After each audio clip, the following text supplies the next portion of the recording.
Olá, meu nome é Melissa Markoski, sou professora de Biossegurança da UFSPA, da Universidade Federal de Ciências da Saúde de Porto Alegre.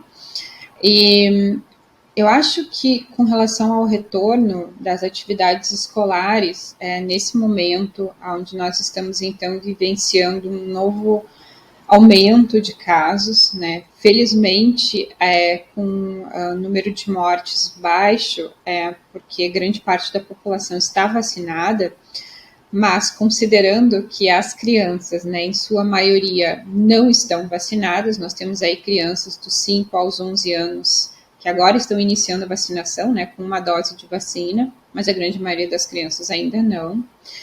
Eu acredito que seria mais prudente, mais seguro, o retorno das atividades escolares iniciar daqui um pouco mais de tempo. Então, algo lá pelo final de março, talvez abril, né, onde nós passaremos esse período agora, então, de final de veraneio, e aí, né, em relação a carnaval e com a circulação de pessoas, pensando que após esse período, à luz do que está acontecendo nos outros países, muito provavelmente nós teremos, então, uma queda, né, desses altos níveis de transmissão que estão acontecendo agora.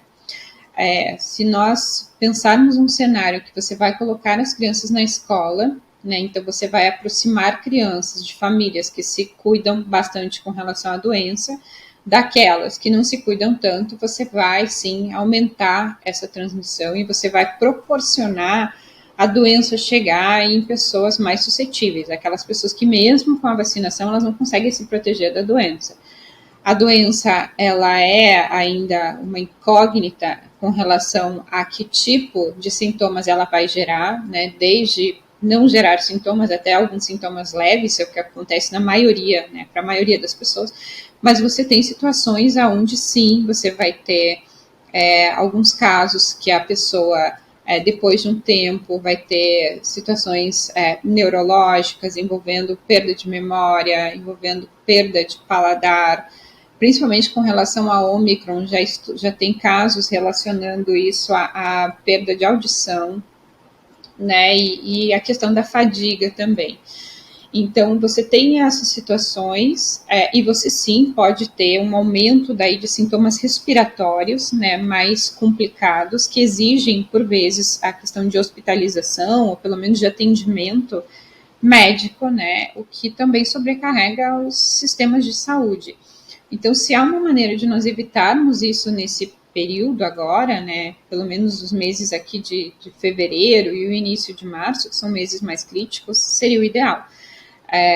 De todo modo, se isso não for possível, a recomendação de que a criança mantenha máscara no rostinho o tempo todo, né, que os pais possam permitir boas máscaras para as crianças, né? Então nós temos máscaras infantis tal qual produzidas tais quais as chamadas PFF2, né? Que são respiradores que possuem aí pelo menos 3 camadas de tecido que ajustam melhor ao rosto, né? Então o ideal é que os pais providenciem, né, esse tipo de máscara para os seus filhos, né? Nós sabemos hoje, por exemplo, que a máscara de pano, a máscara de tecido comum, ela é insuficiente em termos de proteção, né?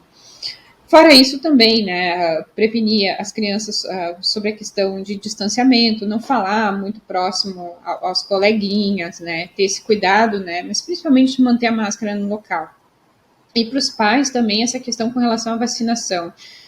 Fiquem seguros com relação à vacinação infantil. Vacinem seus filhos, isso é extremamente importante para ajudar a não desenvolver sintomas severos e até diminuir a questão da transmissão.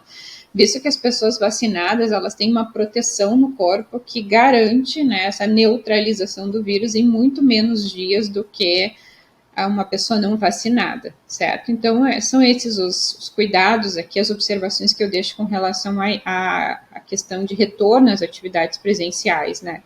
Manter as mãozinhas higienizadas também é importante, mas a gente sabe que o principal com relação à transmissão da Covid-19 é a questão, então, né, de você respirar aerossóis potencialmente contaminados. Então, a ventilação nos ambientes das escolas, né, isso os pais podem solicitar também, né, professores, enfim, para a direção, né, que a escola tenha ambientes bem ventilados, né, seria uma boa. Mas o ideal aí era esperar pelo menos aí até o início de abril para as atividades então letivas iniciarem, e que você tenha daí também mais crianças vacinadas, né, ajudando então a interromper um pouco essa cadeia de transmissão.